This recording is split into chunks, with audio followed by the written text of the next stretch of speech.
Well, good afternoon, everyone. This is just before 2 o'clock, so we're kicking off slightly early. But welcome to this afternoon's meeting of the Highways and Transport Overview and Scrutiny Committee, which is taking place in the Sparkano Committee Room at County Hall. Through some officers will be joining us online via Microsoft Teams. Since the last meeting, there has been a couple of amendments to the committee membership. Mr. Phillimore and Mr. Lovegrove are now permanent members of the committee instead of Mr. Smith and Mr. Barclay. However, neither Mr. Phillimore or Mr. Lovegrove could make the meeting today, so substituting for them, we have Mr. Smith, welcome back, and Mr. Champion. Sorry. Mrs. Fryer is also substituting today for Mr. Allen. As usual, we have the Cabinet Lead Member for Highways and Transport, Mr. Ozzy O'Shea, present, and his Cabinet Support Member, Mrs. Maggie Wright. So welcome to you both. I've received no questions from the public. So we'll go on to item 3. Is questions asked under members, understanding orders 7.3 and 7.5. Mr. Hunt has submitted 2 questions relating to highways and transport matters. Answers to all the questions have been provided, circulated to all members and published on the website. Mr. Hunt, you are allowed 1 supplementary per question. Do you wish to ask a supplementary? Thank you very much. Item 4 is to advise of any items which the chairman has decided to take as urgent elsewhere on the agenda. There are no urgent items. Item 5 is declarations of interest in respect of items on the agenda. Does anybody have any declarations? Keith, did you raise? Yes, Chairman. Declare non-pecuniary interest in the A511 development. It's in my division. Thank you. Again, declare a non-pecuniary interest in item number 10 with the A511 corridor, and again in my division. I'll declare a non-pecuniary interest in item 10 also as Cabinet Member at North West Leicestershire District Council.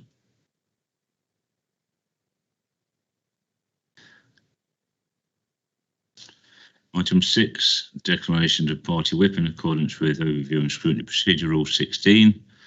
Are there any declarations of party whips? None. Item 7, presentation of petitions under Standing Order 35. I have not received any petitions. I move on to item 8. Our first main item is engagement on the Council's strategic plan. And we have Ashley Epps, welcome Ashley, from the Chief Executive Department to present. But firstly, Pam Posnett is going to give us an introduction. Over to you, Pam, and welcome to you. Thank you very much, Chairman. I'm pleased to be the lead member for this strategic plan, which sets out the Council's long-term vision and aspirations, along with the aims and actions for the next 4 years. The plan is based on 5 broad aspirational strategic outcomes, which reflect the Council's broad range of responsibilities and its significant capacity to influence residents, community, groups and partners. The strategic priorities and objectives of the Highways Department are embedded throughout the plan. I look forward to hearing more about this and will now hand over to Ashley to take you through the plan. Thank you. So this report provides an update on work to refresh the Council's strategic plan and seeks the views of the Highways and Transport Overview and Scrutiny Committee on the draft plan. A 12-week public consultation on the plan is currently underway and will run until the 21st of January next year. So as Mrs. Posnett mentioned, the strategic plan sets out the Council's long-term vision and aspirations for Leicestershire. The current plan, covering 2018 to 2022, was signed off by the Council on the 6th of December 2017. A revised version reflecting the Council's declaration of a climate emergency was then approved on the 8th of July 2020. This plan still covered up to 2022, which has led to the work this year to update and refresh the plan. So the draft plan, which was attached as the appendix, covers 2022 to 26 and has been developed through engagement with corporate management team members That's included a comprehensive review of the council's performance and national policy context, along with analysis of the priorities and deliverables set out in existing council strategies and partnership strategies. The plan is based on 5 strategic outcomes which describe the council's vision for Leicestershire, each of which includes 4 or 5 sub-outcomes which need to be achieved to deliver the main outcome. As those outcomes are broad and aspirational, reflecting the council's significant and wide-ranging responsibilities, we've included specific aims and actions to deliver each outcome over the next 4 years. In addition to the outcomes, aims and actions in the plan, it also includes a section on enabling services, enabling services, which highlights the contributions of corporate back office functions like finance, HR, IT, to outcome delivery and sustainable good governance. There's a section on the medium-term financial strategy, setting out the council's aims and actions to maintain a balanced budget while protecting frontline services, and a section on the strategic change portfolio, which sets out the aims and actions of that internal transformation programme. So the outcomes in the draft plan are intended to broadly reflect the remits of departments and the portfolios of lead members. So, for example, the improving opportunities outcome is very much children's and families focused, whereas the clean green future outcome and to some extent the strong economy infrastructure, transport and infrastructure outcome are very closely aligned to environment and transport. Successful delivery of the plan will, however, require departments sharing ownership of all outcomes, in addition to those outcomes being reflected in all relevant council plans and strategies. So the outcomes, just briefly, are the first one is Clean Green Future. So that's a new outcome covering the council's aspirations to tackle climate change, biodiversity loss and unsustainable resource usage. The Great Communities outcome covers equality and diversity, community engagement, community resilience, the enjoyment and preservation of cultural and historical heritage, and people supporting each other through volunteering. Improving opportunities, as I mentioned, is focused on ensuring that disadvantaged children and families are able to access the opportunities they need to reach their full potentials. Strong economy, transport and infrastructure is an expanded version of the former strong economy outcome in the previous plan. So it now includes infrastructure, so covers things like ensuring we have excellent transport connections and digital connectivity, as well as the council's ambitions around housing. And the final outcome is keeping people safe and well, which is a merger of 2 former outcomes related to community safety and well-being. So that outcome covers people being safe and well in their daily lives, as well as the council's safeguarding duties to protect vulnerable people, and carers and those with care needs being supported to live active, independent and fulfilling lives. So our progress in monitoring delivery of these outcomes will be monitored by outcome boards consisting of representatives from each department, in addition to a chair from corporate management team. Those boards will meet on a quarterly basis to review a summary of performance related to the outcome, as well as the delivery of actions that support the outcome. And they'll also contribute to 6 monthly highlight reports for corporate management team, where they'll set out key achievements, challenges and improvement priorities. Scrutiny committees will also receive quarterly updates on our performance related to each outcome. Those boards will also have the ability to review and inform the development of council plans and strategies, to help make sure that any strategy that's being developed or refreshed supports the aims of their respective outcome. So the report highlights from paragraphs 12 to 15 areas of the draft plan in which the aims and actions of highways and transport services are reflected. The outcome with the strongest links to highways and transport is the strong economy, transport and infrastructure outcome. But there's also references throughout the plan to highways and transport, showing that it's a key enabler of not only economic growth, but also net zero carbon emissions, improved public health and community resilience. So some of the other outcomes beyond strong economy, which reference highways and transport, include the Clean Green Future outcome, which includes actions for the council to work with partners to expand zero and ultra low emissions vehicles and charging points, and to promote sustainable modes of transport, including walking and cycling. And also the Great Communities outcome includes, for its sub-outcome 6.3, which is about communities being prepared for and resilient to emergencies, a commitment for the council to maintain its resilient highways network, which includes targeting works to ensure that traffic is kept moving despite disruptive events like severe weather. So in terms of the strong economy outcome, I'll just focus on one sub-outcome in particular, which is 8.2. Leicestershire has the infrastructure for sustainable growth. A specific aim that we've identified for that is for infrastructure capacity and capability to support growth, as well as net zero carbon emissions. And some of the actions that are of relevance to highways and transport include for the council to provide safe, suitably maintained highways that support and encourage new housing development and economic growth, and to employ a flexible approach to amending and developing the network to reflect changing travel patterns and traffic patterns. To maximise opportunities from technological innovations to support better end-to-end journey planning and traffic management. To continue engaging the government and HS2, so the government to ensure that we get sort of long-term funding streams to maintain highways assets and support passenger transport, and HS2 to make sure that Leicestershire's interests are protected and advanced through the construction. For the council to work in partnership with local bus operators to promote and champion the provision of affordable, frequent and high quality passenger transport services, and make sure that they're sort of able to effectively recover from COVID. And to work through Midlands Connect to invest in strategic road and rail improvements, such as the Midlands Rail Hub proposal, which should provide better rail links across the Midlands.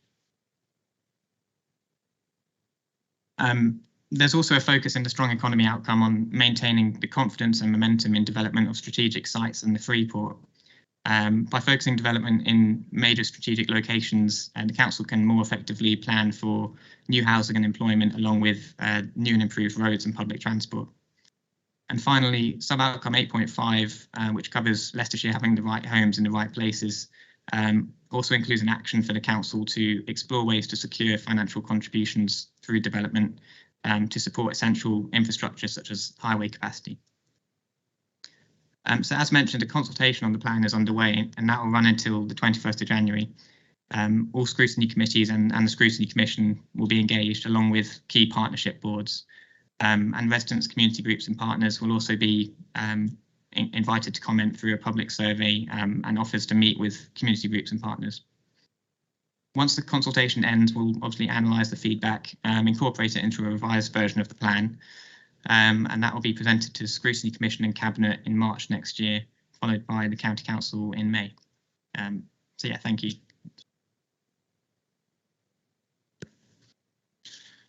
Thank you, Ashley. Thank you, Pam, as well. So we're asked to note and comment on the report, and I'll take questions now. Max?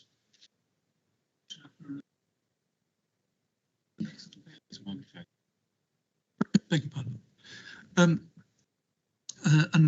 It's a difficult task, particularly when we're proposing a lot of things which will cost a lot of money, which we don't have. And I guess that's a reflection of our ambition rather than perhaps reality. But anyway, I think the biggest problem, particularly with this section on transport, is that it's one of those occasions when we're saying we're going to have everything, despite the fact that we can't. So we talk about we want growth and we want carbon zero, and that, to a certain extent, they're opposites to a certain extent.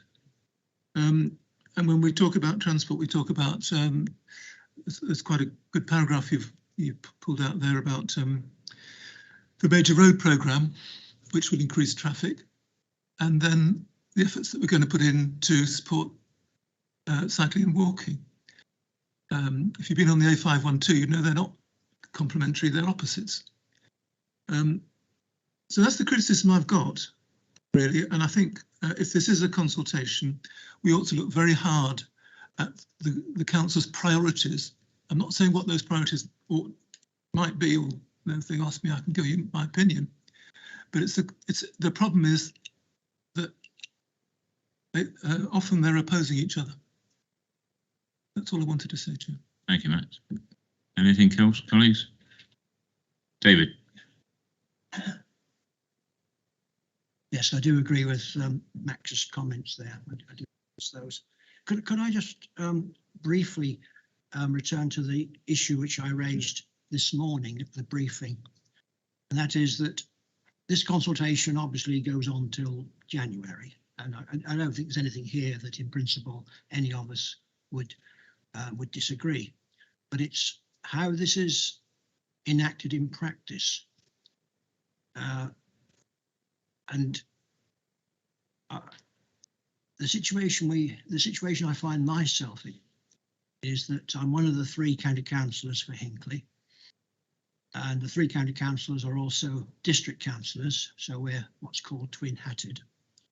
Still the same people, I hope, and we're doing our best to enact what's the principles behind it. We're doing our best to enact this on the ground, and we're under pressure from the various government's departments to produce a local plan on time and in accordance with their requirements. And the problem we have is that, having produced a local plan, we're about to go public with it. We're finding that the county council here is saying that they will oppose it because of transportation and education concerns. Obviously, just looking at transportation, the local plan that we're producing is basically the same local plan that we've had before us for the last 10, 15 or possibly 20 years. We have three major housing sites, all of which have got schools contained within them, incidentally. So, and the only addition is, of course, that because of the requirements for additional growth, we're adding a few hundred houses to each of the villages. Basically, it's still, growth is still 70% going into the urban area, 30% into the rural area. So nothing had really changed. So it came as a shock, I have to say, to read the Cabinet report on the 26th of October, which said that the County Council is going to oppose our local plan. What concerns me is, what exactly is our role as county councillors if all of a sudden, without any warning at all, we receive a report to say, doesn't matter what you've been doing, we're going to stop it. Surely it's only logical that if there is a problem emerging, it didn't emerge overnight. This must have been going on 3 months ago, 6 months ago, 12 months ago, and yet we've had no indication that anything was wrong. So it's fine to, and we will all support this afternoon, but we have a real problem because there's a disconnect between what we're able to do as district councillors and as county councillors. We all know that we need more infrastructure. That goes without saying, but we can't wait until the infrastructure is promised or by the Department for Transport and built in. It isn't going to happen. The infrastructure follows after the housing is agreed, and I really don't understand. I would really like some guidance as where we go from here as members. How do we bring the county and district together to produce a comprehensive plan which is going to be acceptable to the community that we represent, and of course the inspector will have the final word. Thank you, David. I thought that was explained to you at the briefing this morning, but if Anne wants to clarify. Thank you, Chair. Thank you, Chair. Yes, no, as was mentioned earlier to Mr. Bill, this is the detail of the Hinckley and Bosworth local plan as a matter for Scrutiny Committee. And I have actually asked the relevant officer to contact you to discuss, so you can raise your concerns, because, you know, you have asked how you do that. So they will be in touch with you. But bringing it back to, you know, what's in here in terms of the consultation on the council strategic plan, Unfortunately, I would say the situation that we're in around the Hinkley and Bosworth local plan and the concerns we have, particularly from my perspective around the highway and the transport infrastructure, absolutely is what this is about. The strategic plan is about ensuring, or that aspect of it is about ensuring we do achieve the right infrastructure to support the growth that, yes, government is asking local authorities up and down the country to bring about. So it's very much about the principle in here. However, the detail of your concerns, if it's all right, that relevant officer will contact you. As I say, it's not a matter for this committee. Just come back briefly, Chairman. The concerns that County Council has over our highways, we all know what those concerns are because we've been raising them for years, and we don't have to rehearse them here. The bridge which gets smashed into once a fortnight, the congestion on the A5, the congestion on all the roads. We know about that, and we want action. But we can't just. I wish we could say to the government, look, we haven't got the roads that the County Council wants, therefore we'll stop the process. If you even attempted to do that, the first thing that would happen is developers would be queuing up at the door and going straight to Bristol to say, look, this local plan isn't going ahead. Give us what we want. Let us build all over your green fields. So there'd be no control whatsoever. There really is a disconnect. So I very much hope whoever's going to contact me can bring up some answers, because we can't stop the clock.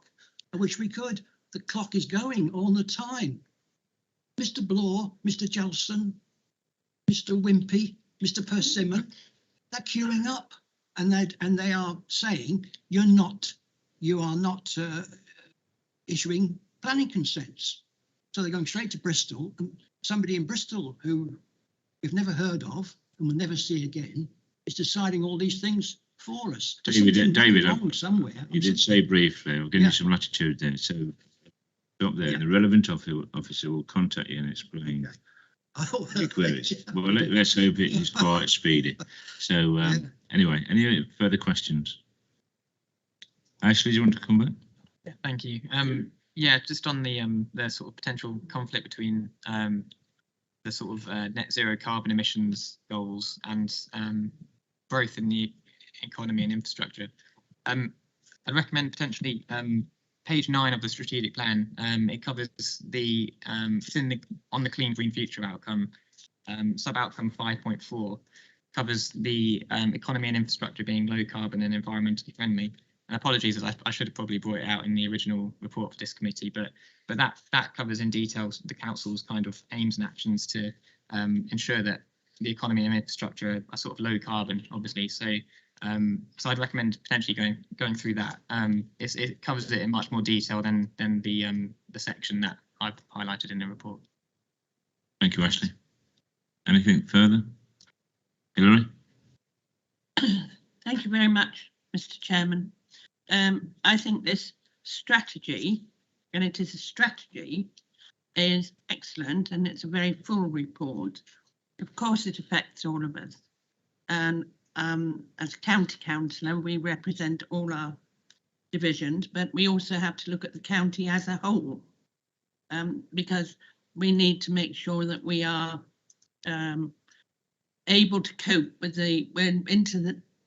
nearly into the end of the first quarter of the 21st century. We've got to look at strategy, how we're going to move forward. The things that are going to happen, for example, from where Ashley has highlighted, from 5.4 onwards, and our commitments on page 41 of the report, which says we will maximise opportunities from technological innovations. These are going ahead at a great rate of knots now. We're very lucky in this county. We have 3 world-class universities that are working on, and that's not including our colleges. So that's excellent. The only thing I have a slight concern over is under the bullet points is working in partnership with local bus operators, because this strategy is for 4 years. And at the moment, the bus operators are struggling and need every help we can give them. And I'm wondering whether this is a living document, so I'm wondering how this might be amended. We know for a fact that the licensing for bus drivers is terribly, terribly difficult at the moment, and we haven't got enough of them. They also are running on the whole a lot of older buses, particularly for their school transportation. So are we encouraging them to change? Do they get any help? And the other thing is that if they, at the moment, I made a note today of in my own area that 28 services on one bus company were cancelled. So to encourage people to go on to alternative transport is really very difficult. So I'm just looking, when we work in partnership, we really have to be active that, and I would like the reassurance. Thank you. Thank you, Melanie. Ashley, is there anything you'd like to add to that? I know we're going to the next item on the agenda might cover that as well. Yeah, Anne might have a response to that. Yeah, just to absolutely acknowledge it, it's such a difficult time for bus operators, isn't it? The impact of the pandemic and how the recovery goes still remains to be seen. There's a long way to go on that. However, I'm not going to preempt the next item. I think that will come on to a lot of the concerns that you've raised. Yeah. Yeah. Anything further? It appears we're all done. Thank you, Ashley. Thank you, Pam. You're more than welcome to stay, Pam. But thank you very much for your attendance. Thank you.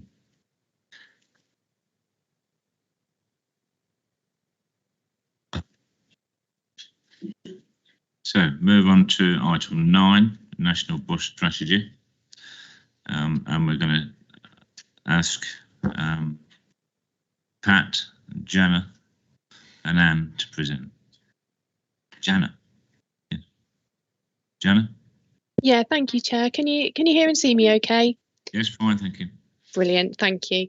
Thanks for having me along today. My name's Jana Walker. I'm Acting Assistant Director in Highways and Transport, and I'm here to introduce the National Bus Strategy item to you. So perfect, I think, follow on from the question just raised prior to this. And again, I would absolutely endorse a live approach to the strategic plan in relation to public transport, because it is a really difficult time for bus operators and a period of change with this national strategy.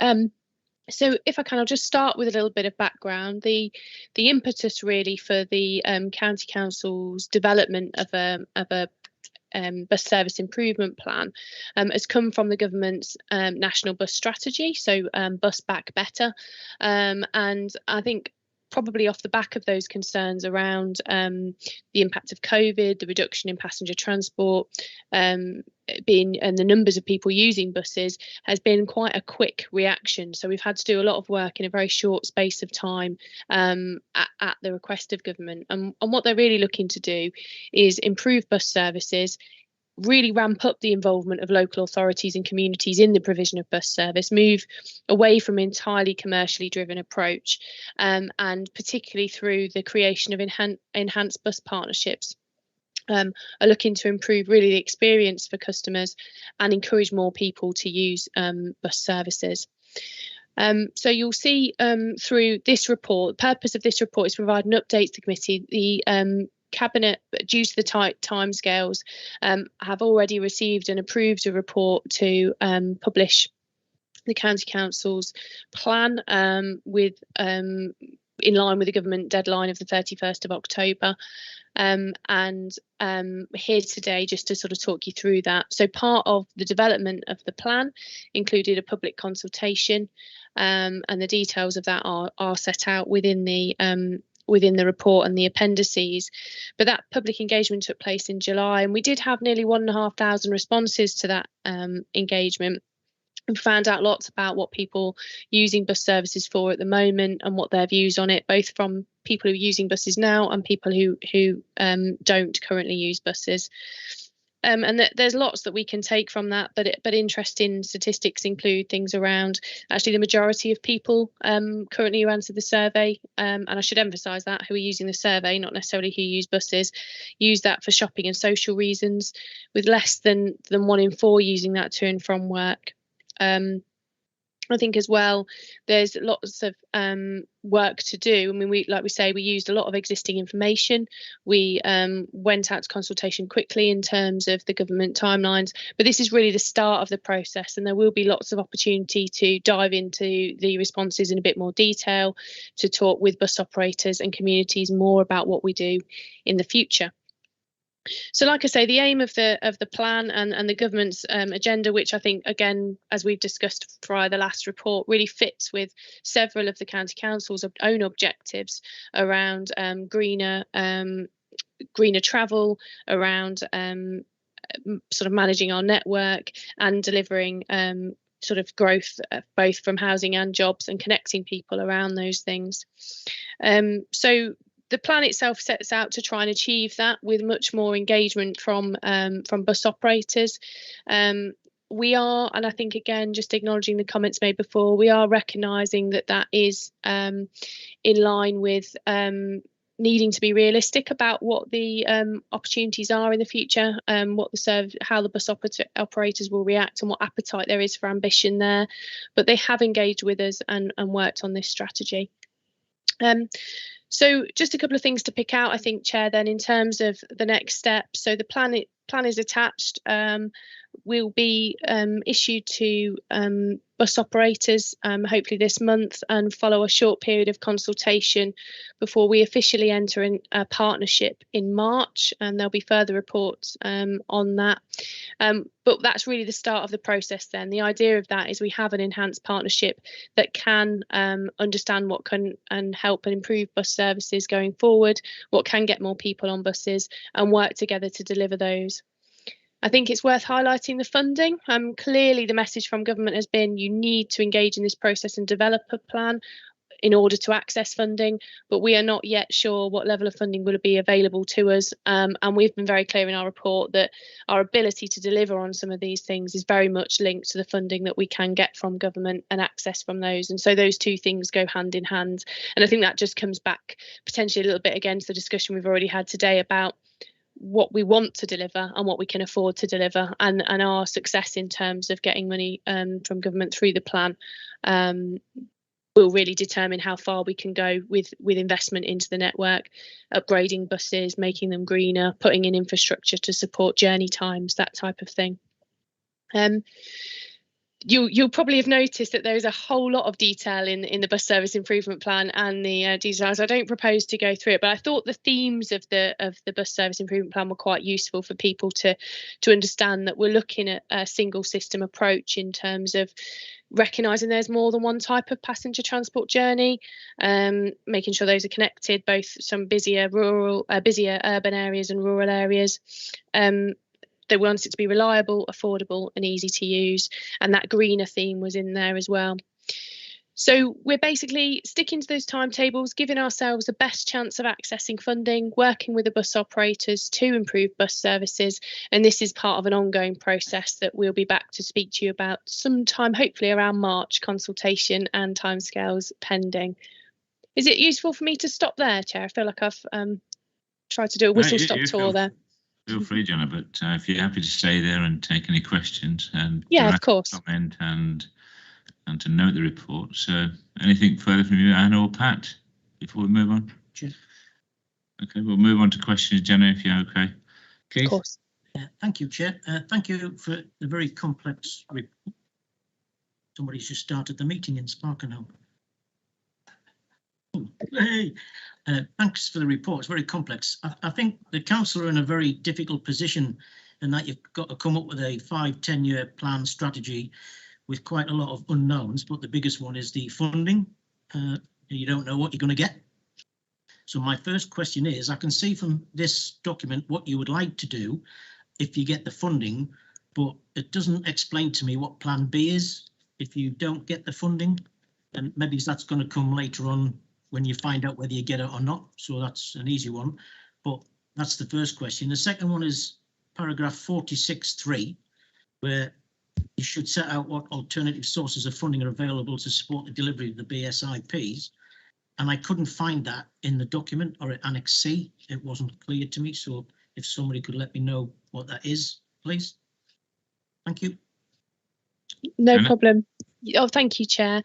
Yeah, like I say, I think you're absolutely right to point out the funding and the Plan B scenario. And I think as far as we can go at the moment is we would understand what our funding position from government is, and then, like you say, put that I was going to say into the mix. That's a very technical phrase, isn't it? With the County Council's budget planning process off the back of that, where we are with the government funding. So you're right. We would come back to that and see what could be achieved. I think you're right in terms of, and I'll perhaps rather than scroll through now, look at those. But I think as we move towards publishing the plan in March and subsequently updating it, it will be things like where developer contributions have been secured that could support some of the measures that are already identified. And as we sort of build our intelligence, talking to the communities, talking to the bus operators what they are, we should be better placed to access that funding and set it out. So in terms of the Appendix C, I'm just going to check while we're online. Apologies, Chair. I don't think that it's just split into to revenue and capital, isn't it? So you've not got that detail of other contributions there. So if it's okay, I'll provide an update on that for you. Mr. Champion. Thank you, Chair. Jenna, thanks for the report. It's very good. There's a few areas I've got a couple of questions on. If we go to, say, page 168, where we've got a section E5 on autonomous vehicles, what we're just going into now at the moment is what would be classed as a decade of disruptive technology. This is where we're going to see a vast change in electric vehicles, autonomous vehicles, that kind of thing. And it kind of reminds me of back in 1900, they were probably planning where horse feeding stations and water troughs were going to go, and 10 years later, they're looking for where the petrol stations are going to go. And for me, this is more inward looking than outward looking. So we've got a section on autonomous vehicles. Some budget is going to be put to one side to look, etc. But what it doesn't look at is the negative effects of other things. So, for instance, you're going to get autonomous taxis coming along. And a report I watched a few years ago, which for the last 3 years has been very accurate in how it's portrayed things are panning out at the moment, stated that you could look at a £10 taxi fare could be down to as little as £1 once you've got a vehicle that's doing 250,000 miles, once you've only got to have people cleaning them out, but other than that, it's just going to sit waiting. When that kind of thing comes online, that's going to have a drastic impact on this. This is a 10-year document, but this 10 years is going to have so much disruption. And for me, I didn't think with E5, it kind of expanded enough for us to be also looking at what's coming our way, not just for what bus changes will be, but what other technology is going to have as a massive effect on that. So I kind of think it would be nice if that were expanded a bit more to show that we're also keeping an eye on that. I guess this is a living document as we move through, but I don't think in 10 years' time we're even going to recognise what we have in front of us now. Then I move on to page 178, which was down to passenger safety area, etc. I haven't used buses for years myself. I live out more in a rural area anyway, but I asked my wife what would make her use buses more, and she said she felt safer using them at night. I didn't feel the report had actually touched on that whatsoever, and it's a very common thing that you hear from people. As a Londoner, as a kid, I used to go on double deckers with conductors many years ago, and I saw the changes to driver only, and I saw the difference on that. On the top deck was a very different environment than it used to be when there was a conductor on board. So we know that we have those issues, and I didn't feel the report actually touched on that. But then it might not have done because it probably didn't get many respondents, because those would have been the people that are not using the buses, so probably wouldn't have responded to you. And on my final point was really, I looked at it, I think, you've got something like 13 point something million people or users of the bus service recently. I think it was 18 million before that. You've only had 1,400 respondents to this consultation. So it's extremely 0.001% low. I just wondered how you'd done it, if you'd done anything like, so it's obviously it's only 5% with the youngsters, who predominantly would probably be the ones that we would see use this more, getting to college, universities, schools, etc. And I wondered if you'd done anything like, I know, QR codes on the back of the seats, because kids see a QR code, they're going to put their phone on it to see what it is, and it will bring up a response and maybe draw them in. So perhaps on the consultation, there's a way of bringing more people on board using some of that kind of thing as well. Thank you, Chair. Thank you. Jana, would you like to come back to? Yeah, just quickly, just to say, again, I think brilliant points raised and looking at that. I think that technology theme, as you say, weaves into a lot of what we're doing and again, relevant to the report that Ashley presented. So yeah, we'll take that comment away for the next iteration and working towards March. In terms of your point about engagement with bus users, yeah, we did have some respondents who weren't using buses, but absolutely take your point about the representation of that. And actually, traditionally, getting young people to respond to county council consultations is difficult. It's not something that's limited to highways and transport, actually. But and we are working with our colleagues in comms to think a little bit differently about, but they think stuffy council officers are asking them questions, how to make that a bit more interactive. So again, we'll take that point away for the next consultation before March and those that follow afterwards to see if there's something that we can do to engage people a bit more. And if it's not too cheeky, Chair, I have just found the answer to the question for Mr. Merry as well that I said that I couldn't quite spot on Appendix C, and I've just found it. Is that okay to reference? So apologies. Just if it's so if you look in the column on Appendix C, that's source of funding, they're actually split there into DFT, other government funding and private, and that other funding that was mentioned in paragraph 3 is under the private. I think, like we say, a lot of that in this version is about operator investment because they've probably got a programme for it. I think over the time as well, we'll look at that developer funding or other contributions that may be relevant to some of these aspirations, and we'll keep that as a live document as well. We'll always effectively be on the lookout for where we can get other investment from. So apologies, it took me a little while to answer that. Thank you, Jana. Mr. Smith. Thank you, Chair. It's really just following on from what Mr. Champion was saying there. And I believe we're in sort of like a chicken and egg scenario at the minute where we know we've got to improve the services, but the number of users are actually declining. And I appreciate that the consultations are now ongoing, but generally speaking, the participation in these consultations are very low. And speaking to colleagues earlier, many of us hadn't actually used public transport in many, many years. And it would be very, very difficult for us to change our habits in this time of our lives in particular. So how do we engage with the public now, particularly younger people who don't yet have their own vehicles or they haven't formed their own transport habits yet, so that we can encourage them to form long-term travel habit changes before they are actually begun, and to encourage the next generation to use more public transport. Now, you've just said that they don't engage very often, younger people. Perhaps we're asking in the wrong places, asking for a normal consultation where it's done in a public meeting hall or online or something like that.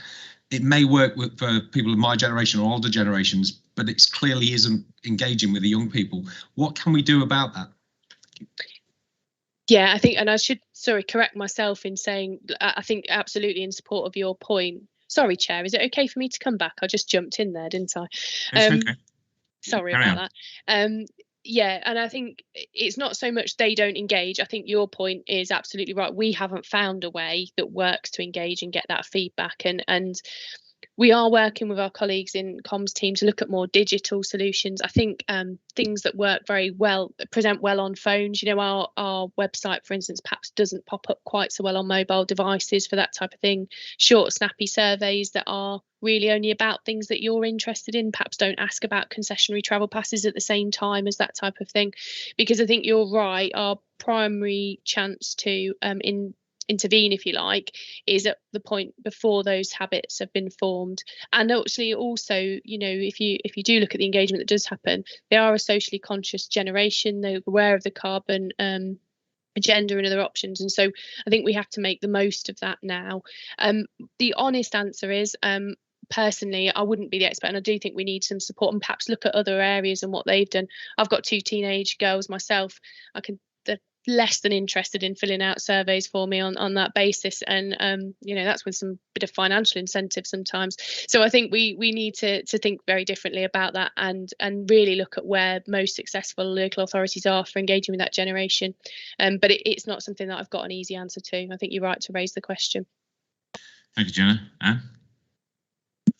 Thank you, Chair. Just to come back a wee bit more on that point, moving on from the engagement, however, the very valid point you put about how do you get people before they've made real choices that set their behaviours and train for a while or a long time. And I think a key element of the funding we would be seeking as part of this, it's not just about the vehicles and the capital and the infrastructure, etc. It's the behaviour change side, the cultural element of it, because we can provide buses and we can provide infrastructure subject to getting the money, obviously. However, that doesn't necessarily mean people will use them. And that's what we need to achieve. It's about changing culture, changing hearts and minds, changing thinking. Now, it's really difficult to do with us that are set in our patterns, but we need to keep trying at that. And equally, as you're right, there's a real opportunity for people who haven't yet got set in certain patterns, how we influence them to really think about their decision about how they're going to travel, etc. So that element, the behaviour change element of this bus strategy, to me, is just as, or if not more important than some of the funding for some of the traditional infrastructure we think around. Ideally, we have to have them both there at the same time and really working to achieve the outcome we need to achieve from this.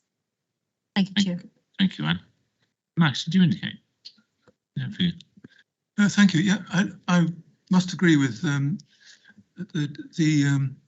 gist of what Anne's saying there, that you can't solve the problem by throwing money at it. I mean, that's a paraphrase of what you've said. But there's attitude things, and there's all sorts of characteristics that go into this. And when I read that sentence at paragraph 7, another radical change in government transport policy, I thought, oh dear, this is the government chucking money at us in a sense, or holding money up in front of us and asking us to solve a problem which is much deeper than I think a quick strategy can solve. But so on that point about money, if when I finish, officers can just clarify when we can expect to hear about money, and is the money dependent upon the quality of this bid, and you know, what their estimates on our chances there. That's really important. But there were two particular points I wanted to raise. The first one was, and I've got down 1.1 here, or 1.15 anyway. It's the one where it says, we can't work with the city, we're going to go solo. And that seems to be absolutely stupid to me, that we have so much in common in our transport network with the city. It's unbelievable. We even share park and ride. All the Arriva buses start and finish in the city, as far as I know, unless of course they're in the sort of Warwickshire and I accept there's a land beyond the county, but the city is right there in the centre. The Choose How You Move, snappy name, is a county city service. It's all about walking and cycling, I think. And there's a list of other factors on paragraph 2.36.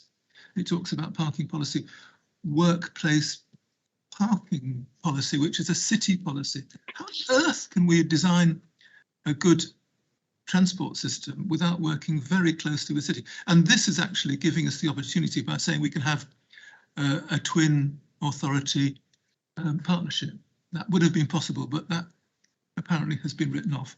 The second point is that the aim, the aim of the it's the major document, which we call the BSIP. We call it a BSIP or a BSIP. BSIP. Okay, thank you. So the aim of the principal aim, as it says, of our BSIP is to increase fare-paying bus users. To increase fare, and then it sort of says in further down the document that they want to focus on young people.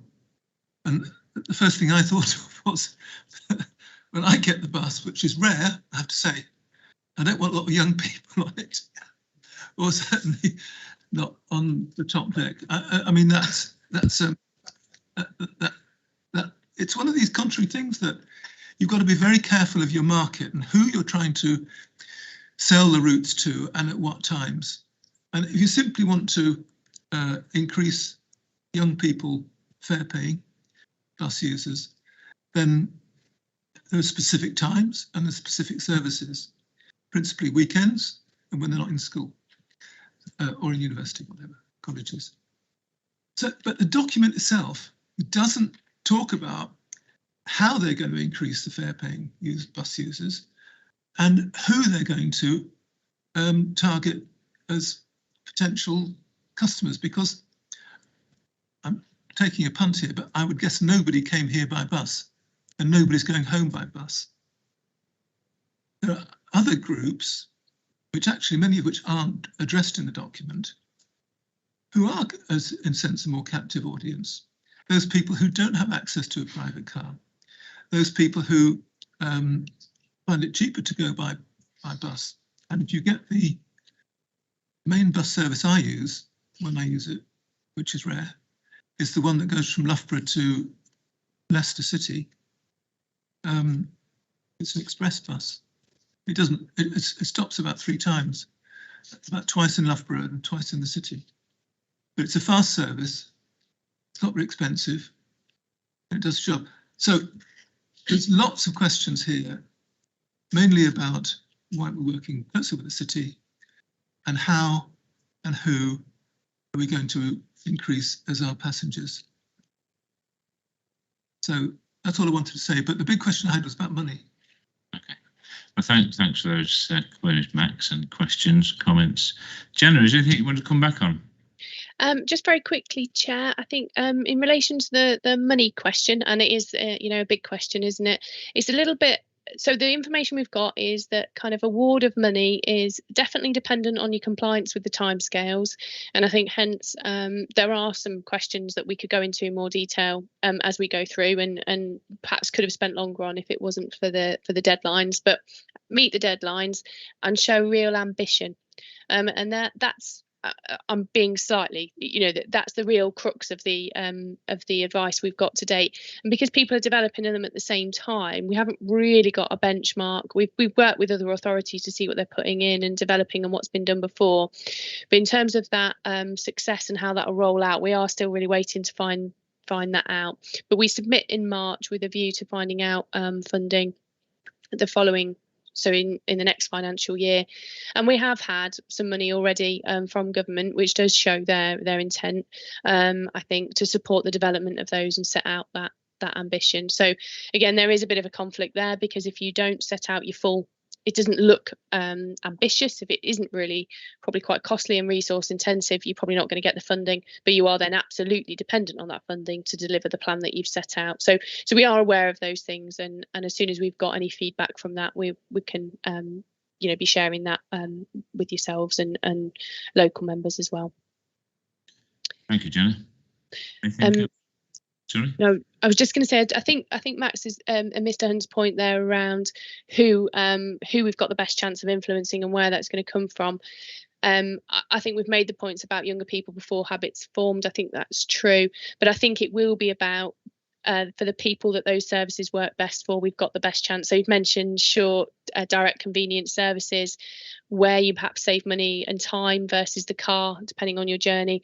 That's traditionally where we've started. We will look at that again, but I think the opportunity of having the partnership is to do more research and spend a bit more time understanding that as we go forward. And again, we'll use that intelligence to update these plans as live. So appreciate it's not a full answer, but I think we are on the path to working that out. Thank you, Jenna. Anne? Thank you.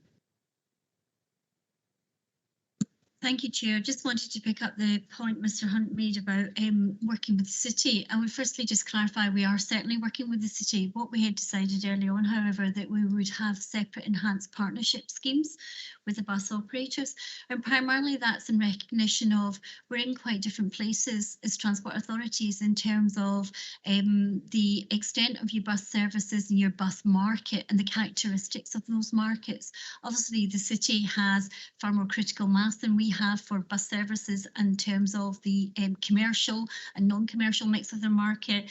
We have far more dispersed populations which offer different challenges for us. So it's more a recognition of the differences services in terms of the markets. Not that we're not working with them, and we have very close working relationships with them. We are talking to them, and in fact, the leader met with the city mayor last week about this very situation, this very matter, and we have frequent meetings at officer levels as well.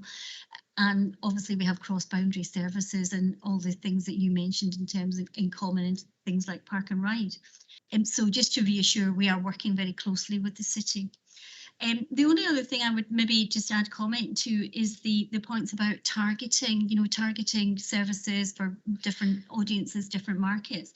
And, I agree on that in terms of engagement and getting that interaction and getting that usage. But I'll come back to the point that was quoted earlier about government sees this as a radical step because the National Bus Strategy all falls under their overarching trying to decarbonise transport, their plan they've got of decarbonising transport. And I guess, we sit here now when COP26 is going on. And I think we all know that we are going to have to achieve some radical changes if we are going to take that carbon out of how we move around. And therefore, I would say, while we need to target in order to get people to engage and use, it has to be attractive across the sector, and we're not just focusing on certain elements of our population across the county. Thank you, Chair. Thank you. Anything, David? Point that Max actually raised this morning, that was there's a description there about rural villages. It does look as if the market towns are a bit of an afterthought. This is probably not really aimed at this department, but it's really aimed at the county council as a whole when they write these corporate reports. I'm afraid most of us don't live in villages. Most of us, say probably 3/4 of the people in the county live in market towns, larger towns. That really ought to be. Yes, well, outside the city, yes. Could you just look at 2.40? I think we really better try to stop this one. We're talking about parking prices in the towns. There is some scope for using parking price as a lever future to get more people to use buses. I just don't see how that would work. You interfere with parking and parking prices at your peril. In this game, there was a move in Hinckley to remove one of the central parking car parks altogether, which I was opposed to from the start, but we had consultants in and they insisted that it's out to the public. And I think that you'd get a similar reaction to putting up parking prices as you would if you wanted to get rid of car parking altogether. So I think that could that be removed from the report, or could we recommend that is? We're seeking comments, David. So yeah, that's. I didn't think the county and set car parking charges. I know in North West the district set theirs, or they're privately owned. Just clarify, Chair, you're absolutely right. If it's off-street car parking, the county doesn't have a role in it. It's either a district council puts their car park or private. The only thing that would be, the county is responsible for is on-street. And just if I could, Chair, take the liberty of just coming back on Mr. Bill's comment, I think that's more in recognition of traditionally in transport planning, it's parking cost and availability is seen as a lever in order to perhaps try and change behaviours and get people to think about how they travel. So it's to do a traditional tool that you might want to use in terms of effecting some change. However, I don't disagree at all in your comment in terms of likely reaction and public reaction to use of that type of lever. So there if needed, basically. Yeah. Okay. Anything further? So thank you, Jenna, Anne and Pat. We were asked to note and comment, which we've done, so agreed. Yeah, thank you. I'll move on to item 10, which is the A511 growth corridor proposals. Anne Holmes, you're presenting this report. Over to you. Thank you. This report updates on our progress on the A511 Growth Corridor scheme. We've recently undertaken an informal consultation exercise on one element of that scheme, which is the construction of a new Bardon Link Road. We'd welcome comments from the committee in advance of us taking a report to Cabinet to seek approval to submit a planning application for that new construction of that Bardon Link Road. As a reminder, just in case you're not too familiar with it, the scheme itself comprises of 8 junction improvements along the A511, a short length of dualling on an existing section of the 511, and a new link road from Bardon Road that allows a through link to be created through the housing development southwest of the E511, and it'll link through into Grange Road. Details of that, as a reminder, are in Appendix C, which is the actual consultation material that we used. Members will be aware that through our Colville transport strategy that ourselves as the LCC and North West Leicestershire District Council have identified this corridor for improvement for many years now, that we're all aware of the level of congestion on that corridor, as well as the additional pressure coming from North West Leicestershire's local plan and their ambitions for delivering on growth there. We've worked closely with the District Council to bring this forward, and the contribution strategy we have in place will be the mechanism for collating various developer contributions that will provide match funding to allow the scheme delivery. It's anticipated, however, that the majority of the funding for this scheme will come via the DFT's Major Road Network Fund. The Bardon Road link, if I just take you on to that, because that's what the recent consultation was about, requires planning permission. And that consultation exercise started at the end of September and ran for a month to the end of October. We did undertake considerable publicity on it, including 1,700 letters to households, etc., and a number of other means. We had 2 days of exhibition as well as the web-based response form. We had 46 visitors across the 2 days to the exhibition. Wasn't huge numbers, but people did engage and did, stay for a reasonable amount of time and, to get their questions answered and understand more about the scheme. Overall, 177 engaged via the website and fed back their comments. Now, I would stress to you, we're still assessing, that feedback via the consultation because it only closed on the 31st of October, a few days ago. However, initial assessment is there's roughly 50-50 in support or, with further comments, concerns, objections on the scheme. However, what we'd say with those that are raising other aspects, a lot of them are around they want to see further improvements than that are currently being proposed with this scheme. And something that does keep being raised, members may recall a number of years ago there was a proposal for a Bardon Road bypass, which in effect was parallel to the existing Bardon Road. That's no longer being put forward because there was not a business case for it. However, some people are, want to see that included as part of the scheme.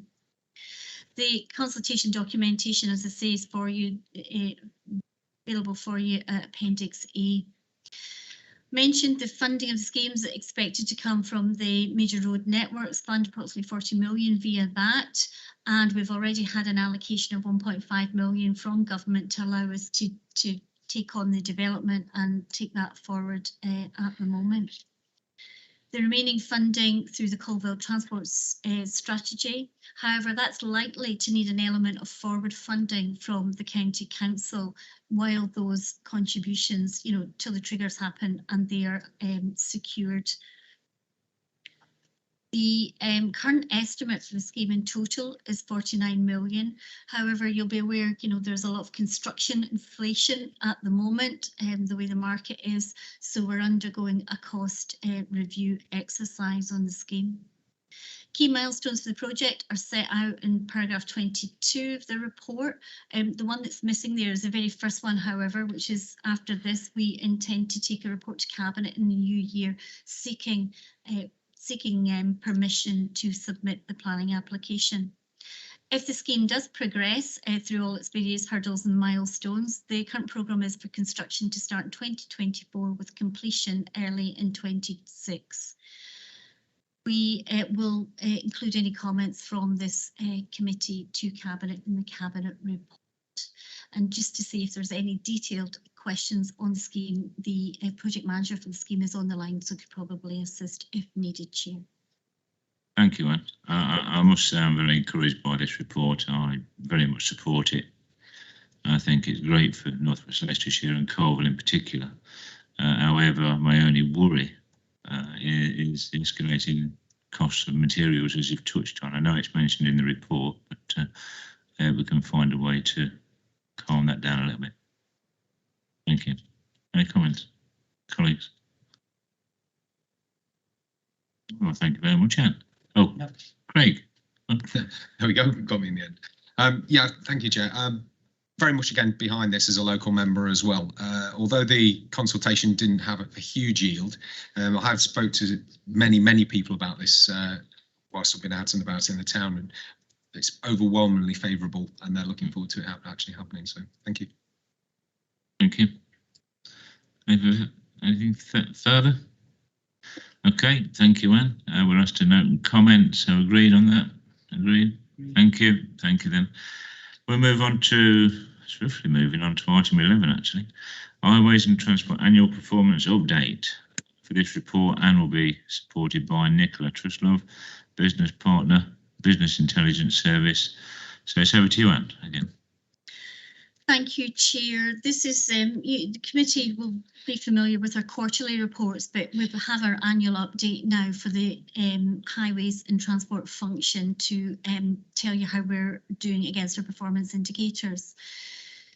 The just as a quick reminder, where they are benchmarked, they're benchmarked against 33 comparator authorities. So just to keep that in mind, you know, where we have got the benchmarking there. So just to give you that perspective on, you know, that benchmarking. In summary, I'm pleased to say that we do well on our highways and transport services because 8 of our performance indicators come in the top quartile, so the top 25% of authorities, and the majority are above the average position, and none come in the bottom quartile. So I'm pleased to be able to report that to you.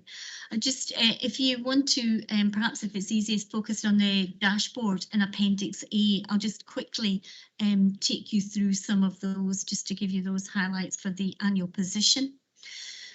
Average speeds for average vehicle speed, while it is in the 3rd quartile, that has improved, as has satisfaction with traffic levels and congestion. That's also seen an improvement, so, you know, positive there. Must say, however, pandemic is likely to have influenced this, but, you know, in terms of the comparator element of it, that will be the same position for our comparator authorities there. So, you know, the test will be over the coming years, etc., just to see how that continues to move.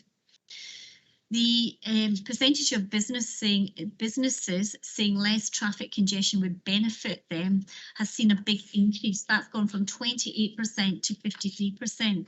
That is a survey carried out by the LEP. So it is, you know, unique to us. There's not comparative data for that. And, you know, when we've tried to drill down into that, the LEP have actually said that the way they've surveyed have meant the results are not comparable to the previous survey. So while it seems a really big hike, you know, it's difficult to really take clear messages from that, apart from obviously a sizable element of businesses at the moment feel that they would benefit if there was reduced congestion out there. On maintenance of our road network, we divide this into primary and secondary road network. So the primary is our A-class roads, and we're holding our position there, and we are in the 1st quartile. And while that's also true for our B and C class roads in terms of holding that position, in the first quartile, the percentage of B and C class roads that need structural maintenance is increasing. You'll see there that, you know, there's slightly more of the network that needs maintenance to that. When we say structural maintenance, what we mean is the kind of long-term major fix, not your, you know, your defect, your pothole, etc. reactive. And unfortunately, that's a really expensive type of maintenance, but that's what will give you the long life from your road surfaces. And to be honest, you know, this really reflects years of underinvestment, not just in Leicestershire, but nationally in terms of maintaining the highway network. And without that consistent high level of investment, eventually, which is what we're beginning to see, you know, your deterioration, continued deterioration, I think we're beginning to see that now across our network. If I move you on to the second page of the dashboard, we're still at top quartile for satisfaction with condition of highways, and we're actually first across all 33 authorities. Now, we usually do well on this, being either first or second across them, but we're back in first place, I'm pleased to say, at the moment.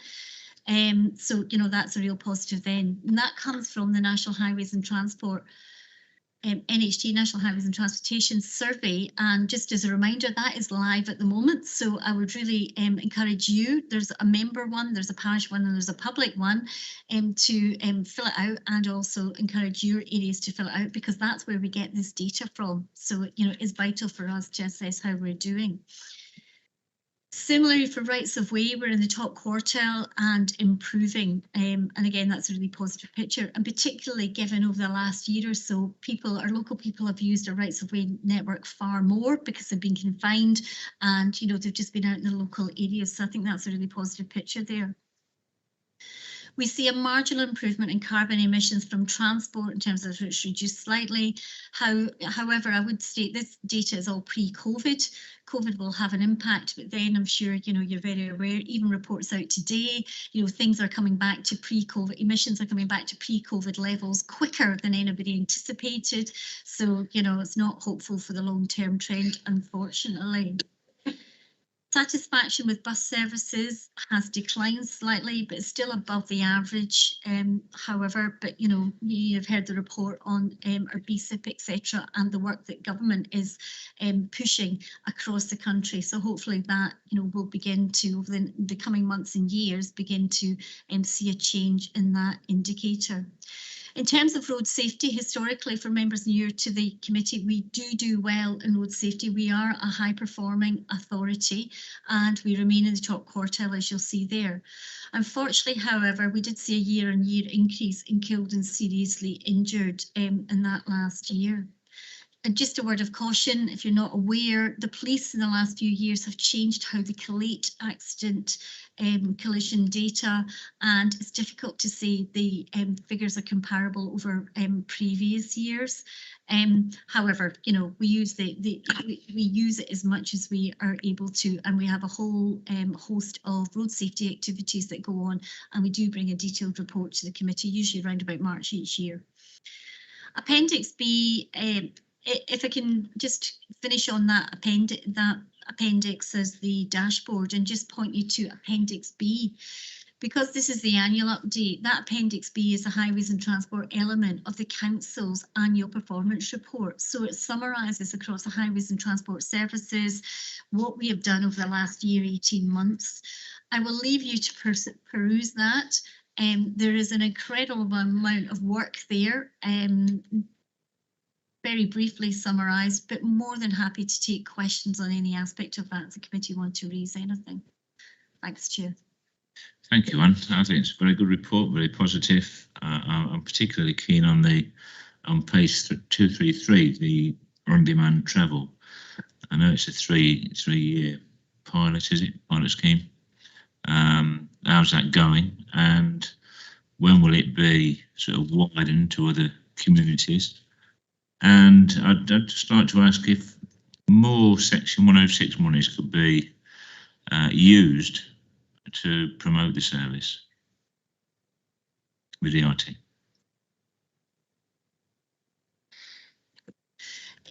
Thanks, Chair. Yeah, the pilot is due to go live early next year, and it is a 3-year pilot. Yep. For that, and it is for an area to the southwest of the city. In effect, it's a triangle between kind of Foss Park down to Hinckley, down to Lutterworth area. So that was DFT funded money, 1.3 million we got for that. So we will be reporting back to them. We're very hopeful it will be successful and we will roll out further. We have got a number of DRT services across the county in different areas at the moment, but they're very localised. And I think from this we will be able to take the basis of maybe a full-scale kind of rollout for areas that DRT might be a much better and more effective solution than your traditional 50-seater bus running around, and just to give a more reactive, flexible, but small-scale service to people where it's needed by communities. Thank you. In terms of Section 106, absolutely, we need to be maximising to ensure that we're supporting those services and we can get as much as we can in that. No, very keen to see that roll out. So am I, thank you. Ozzy. Just a quick one. I'd like to say, you know, our people are very quick to, you know, complain about the services, but, you know, we're the very low funded council and we have very high outcomes. And I'd like to give my thanks to all the officers that what they do to keep the roads and our community safe.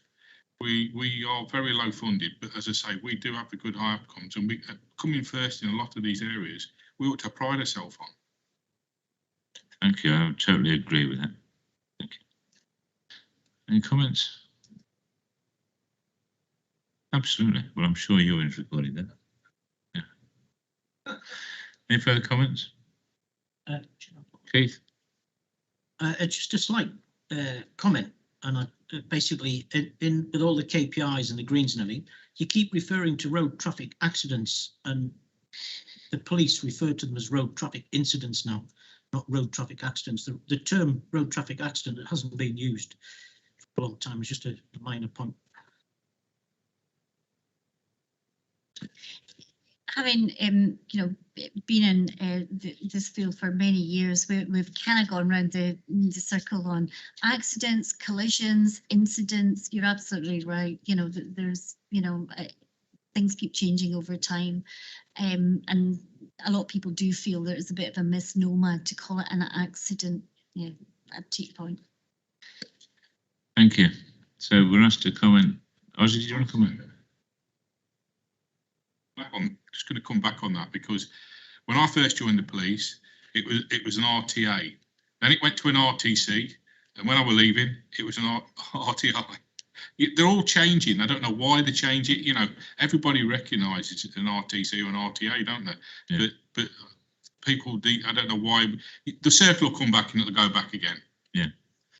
This is similar to Mr. Champion's question. You know, years ago it was where do we water the horses, and then where do we put the petrol stations? It's constantly evolving. So, but thank you for that, Ozzy. So we're asked to note and comment. Agreed on that. Agreed. Thank you. I'm going to move on to item 12, fuel position update. Pat, you've been waiting very patiently. Thank you for your patience. The floor is yours. Thank you, Chair. Good afternoon, everyone. I was asked to give you a brief indication as to where we are with regards to the fuel position.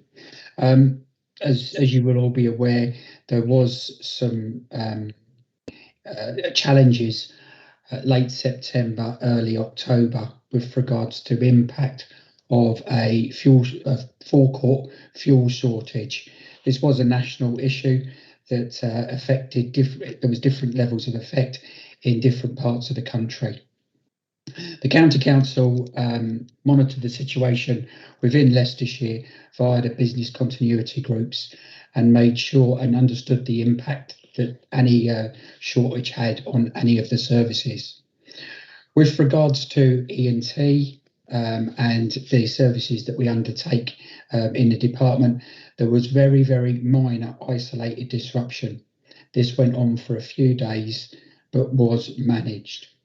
I'm pleased to inform the meeting that the situation nationally has improved and certainly has improved here in Leicestershire.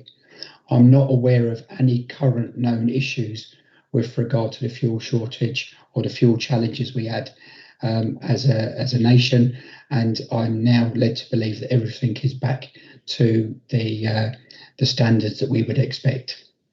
Okay, that's it from me, Chair. Except the prices. Except the prices. Yeah. I'm struggling with that one, Chair. Is there anything anybody would like to ask? Is there a necessity for this to be included on the next agenda if things are back to normal? So thank you very much for that, Pat. Thank you.